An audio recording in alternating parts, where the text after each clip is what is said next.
तो कैसे हैं आप लोग? Welcome to mind your own business subscriber. और अगर तुम लोग नए हो तो सब्सक्राइब करो। वो जो लाल वाला बटन है उसमें चप्पल फेंक के मारो या फिर छर्रे वाली गन, मुझे नहीं पता, बस क्लिक हो जाना चाहिए। हेलो दोस्तों, तो आज हम इस चैप्टर का दी एंड करने वाले हैं। बात करते हैं न्यू इकोनॉमिक पॉलिसी की, यानी NEP 1991। तो गवर्नमेंट ने 3 चीज़ें की थी: लिबरलाइजेशन, प्राइवेटाइजेशन और ग्लोबलाइजेशन। पहले बात करते हैं लिबरलाइजेशन की। बिकमिंग लिबरल, थोड़ी छूट देना। Number 1, freedom of fixing price. Government ने लोगों को प्राइस फिक्स करने में फ्रीडम दी। तभी उस टाइम पे 1 रुपये में बहुत सारी चीज़ आ जाती थी, क्योंकि उस टाइम गवर्नमेंट प्राइस फिक्स करती थी। सेकंड, लिबरलाइजेशन इन इंपोर्ट एक्सपोर्ट। टैक्स को कम करा। मोटिव था कि स्मॉल स्केल इंडस्ट्री को बढ़ाया जाए और जो इंडस्ट्रीज़ काम नहीं कर रही उन इंडस्ट्री को हटाया जाए और प्राइवेट को लाया जाए। नेक्स्ट आता है प्राइवेटाइजेशन। प्राइवेटाइजेशन का मतलब प्राइवेट करना। 1991 से पहले मोस्टली सारी चीज़ें गवर्नमेंट के अंदर आती थी। अगर प्राइवेट को कुछ करना भी होता था तो उसे पहले लाइसेंस लेना पड़ता था गवर्नमेंट से। तो गवर्नमेंट ने ये लाइसेंस वाला सिस्टम हटाया। डिसइन्वेस्टमेंट की, इसका मतलब फॉर एग्ज़ाम्पल एक कंपनी है, उसमें 51% से ज़्यादा शेयर गवर्नमेंट के होते थे, तो गवर्नमेंट ने इसको उल्टा करा।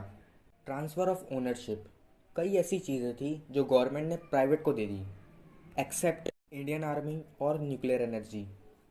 थर्ड आता है अपना ग्लोबलाइजेशन, सारी इकोनॉमी को इकट्ठा करना, इंपोर्ट एक्सपोर्ट में छूट देना।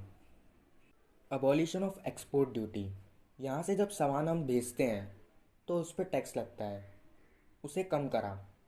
रिडक्शन इन इंपोर्ट ड्यूटी, जो बाहर से सामान आता था पहले उस पर भी बहुत टैक्स लगता था और इन टैक्सेस की वजह से बाहर की कंपनीज इंडिया से ट्रेड करना पसंद नहीं करती थी, तो गवर्नमेंट ने इसे भी कम करा। Reconstitution of tariff structure, tax पहले बहुत ही कॉम्प्लिकेटेड होता था, एक नॉर्मल पर्सन उसे समझ ही नहीं सकता था कि उसे कितना टैक्स देना है और उसे लूट लिया जाता था, तो गवर्नमेंट ने टैक्स को भी कम करा। अब देखते हैं जो गवर्नमेंट NEP लाई थी उसका इम्पैक्ट क्या पड़ा। Number 1, increase in competition. Competition बढ़ गया। ये MI, Vivo, Oppo, Apple, ये सब तो बाहर की कंपनीज़ हैं जो कि इंडिया में आके कंपटीशन दे रही है, तो इससे कंपटीशन बहुत बढ़ गया।